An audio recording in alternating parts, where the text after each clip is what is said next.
pour que les femmes et les hommes eux-mêmes puissent faire certaines choses, c'est parce qu'ils s'appuient le plus souvent sur une idéologie. Et le plus souvent, c'est l'idéologie religieuse. C'est-à-dire que c'est les Écritures saintes qui ont été tendancieusement interprétées. Et tout est question d'interprétation. Donc les gens ont interprété de manière à légitimer le patriarcat. Et un patriarcat plus ou moins exagéré. Par exemple, aujourd'hui au Sénégal, pas seulement au Sénégal, dans beaucoup de pays africains, on pratique le lévira. Et des fois, le lévira est forcé à la femme. Le lévira, c'est quand l'homme meurt, quand le mari meurt, son frère le remplace et hérite de la femme. C'est ça le lévira. Ou alors, quand la femme meurt, sa sœur la remplace par la force. On appelle ça le sorora. C'est des pratiques que l'on trouve en Afrique de l'Ouest, qu'on trouve dans beaucoup de pays, mais des fois, c'est des pratiques qui sont forcées à la femme. C'est-à-dire que la femme ne choisit pas, on ne lui donne pas le choix, on lui demande d'accepter la situation comme telle. Donc je dis qu'au fond,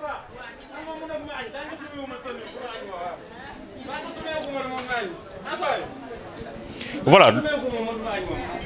Donc j'étais en train de dire que il y a eu une idéologie, et essentiellement une idéologie religieuse, une certaine interprétation de l'idéologie religieuse qui a rendu possible de telles pratiques. Donc les hommes s'adonnent à cette pratique et les femmes aussi ont tendance à accepter la pratique. Après, la socialisation joue un rôle important. La socialisation, c'est l'éducation. Donc on éduque la femme d'une certaine manière à accepter qu'elle ne doit pas faire des études prolongées, qu'elle ne doit pas être leader, qu'elle doit accepter le sort qui lui est réservé. Donc l'éducation fait que finalement, les acteurs et les actrices ont tendance à accepter l'état des faits. Parce que c'est la socialisation, c'est l'éducation dès le bas âge qui fait qu'on a tendance à accepter la situation. Si vous regardez les manuels scolaires, dans les manuels scolaires, on dit que c'est Salif qui va au champ, c'est Moussa qui va à l'atelier, c'est Ibou qui va au bureau, tandis que Fatou prépare la cuisine.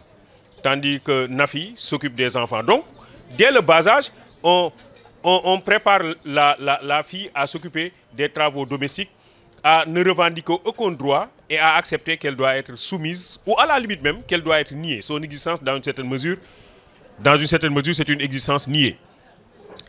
Maintenant, il faut voir qu'il y a un phénomène qui est important que nous appelons la PNL, c'est la programmation neurolinguistique, qui vient constituer un autre souci.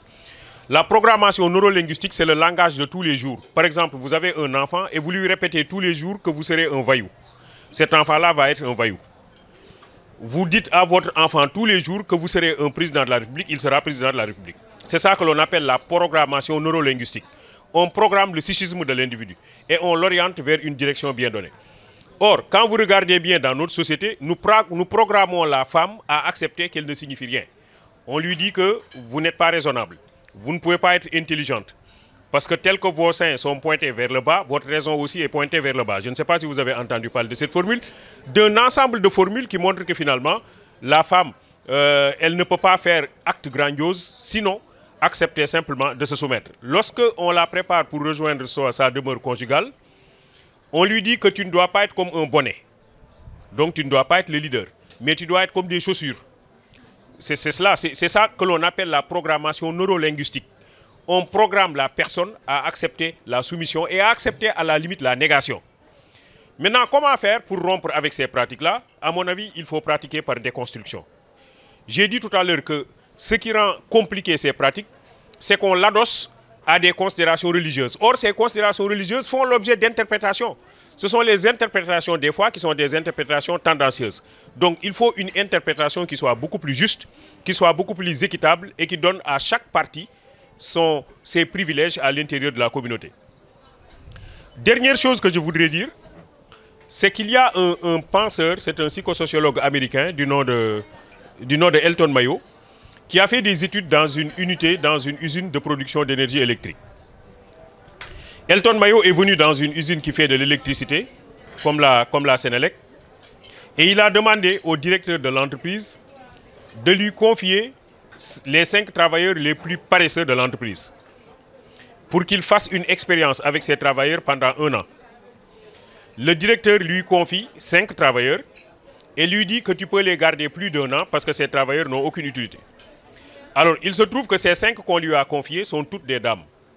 Donc, les 5 travailleurs les plus paresseux de l'entreprise, c'est des dames.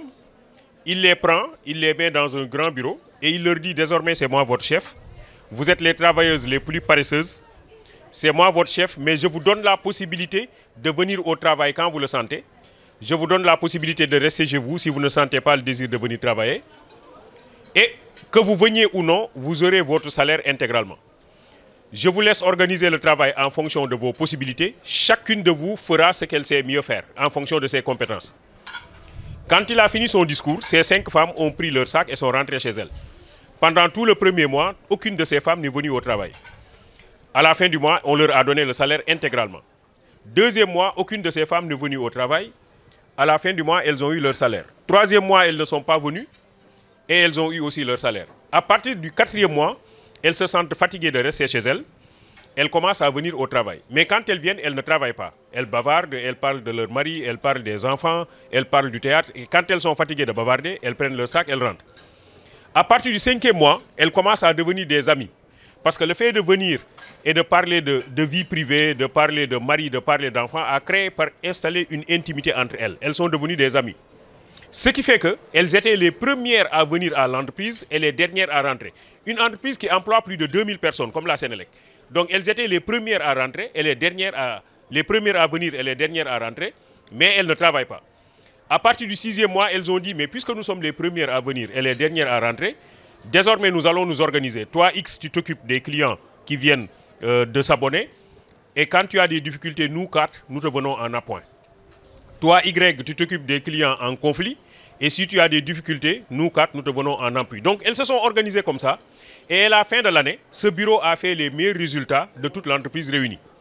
Alors tant et si bien que le directeur général a convoqué Elton Mayo et lui a dit, mais comment tu as fait pour réussir cette prouesse avec ces femmes particulièrement paresseuses?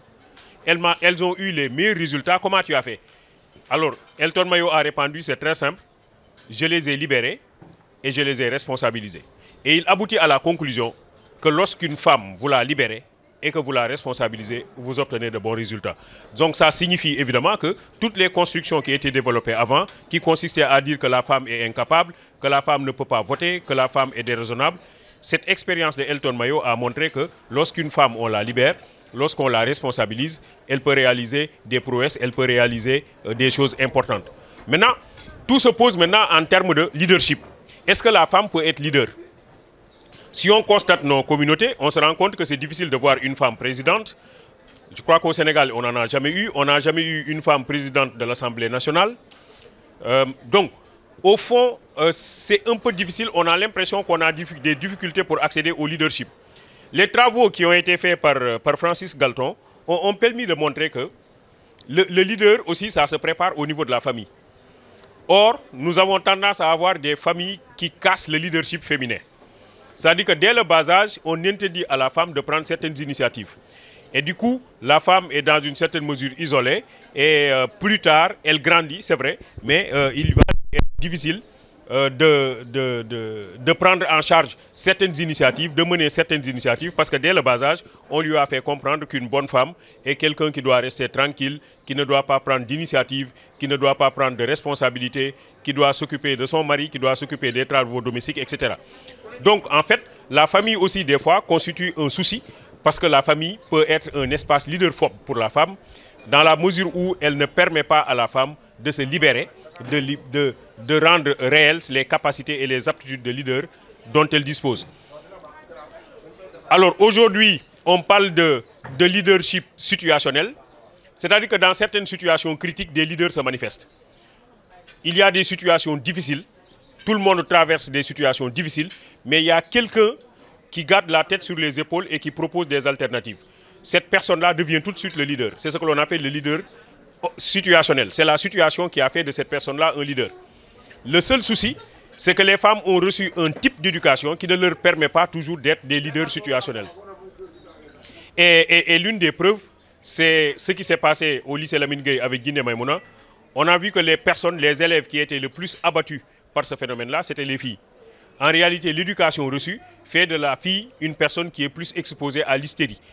Donc disons au total que nous avons un système de formation, nous avons un système d'éducation, un cadre de socialisation qui ne permet toujours pas à la femme de s'épanouir et d'assumer les responsabilités sociales, économiques et politiques qu'elle doit assumer, mais que c'est au niveau de la femme elle-même qu'il faut agir. C'est-à-dire qu'aujourd'hui, je termine avec ça, le problème des femmes, ce n'est pas les hommes. Le problème des femmes, c'est les femmes elles-mêmes. C'est-à-dire que c'est avec les femmes qu'il faut régler le problème. Un, c'est les femmes elles-mêmes qui ont été inhibées, qui acceptent qu'elles doivent être comme ça. Deux, c'est les femmes entre elles, des fois, qui constituent un obstacle entre elles. Ça veut dire que quand un homme est en compétition élective avec une femme, les femmes ont tendance à être avec l'homme et non pas avec la femme. Et c'est ça le souci. C'est-à-dire que donc, il faut qu'il y ait plus de solidarité entre les femmes, qu'il y ait plus d'entraide avec les femmes, qu'il y ait plus d'appui. Et cela permettra à la femme de mieux se positionner, notamment au niveau des espaces d'élection. Parce qu'on se rend compte, hein, ça se passe comme ça. C'est les femmes qui élisent, mais les femmes préfèrent élire les hommes plutôt que les femmes elles-mêmes. Et c'est donc ça qui montre un sérieux problème. L'idée que le problème des femmes, ce n'est pas les hommes, mais c'est les femmes elles-mêmes. Donc plus d'entraide, plus de solidarité, plus de combat pour la condition féminine. Et je crois qu'il est parfaitement possible de changer les choses. C'est tout ce qu'on souhaite et que le 8 mars doit être un point de départ. Merci beaucoup.